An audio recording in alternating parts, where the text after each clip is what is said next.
I'm really happy to launch this new D4 and D6 product. It's a complete integrated package from helm to prop, which includes updated engines, but also transmissions. We have the IPS and the stern drive, the DPI, and also the electronic vessel control. The engine is produced in the Swedish city of Vara in our own Volvo Penta factory, and then the transmissions are manufactured in Köping, where we have gathered all the expertise around the transmissions in the Volvo Group. And then the complete package is married together in Vara before sent out to our boat builders. From day one we have developed this product to work as a marine system. And that, together with Volvo Penta being a part of the Volvo Group, it gives us the muscles to have the advanced technology in order to manufacture and produce those products in an optimized way.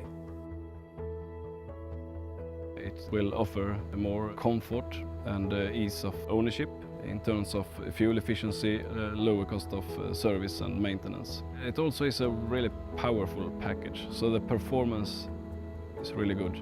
Except from just bringing out new technology and state-of-the-art design, we have invested a lot in our plants in Köping and in Vara. In the machining part, they are optimized to cut in the hard steel material quality, and it's all in the details, providing precision and endurance in every gear, shaft, bearing, screw and nut. Concerning assembly line, we have added a whole new clean room to assemble the products in a controlled area, and that makes the product with the optimized reliability and endurance. Today I'm really proud seeing the new products being installed in boats out there and used, and this wouldn't have happened without the people behind, the team and everyone involved. I'm really proud of them too.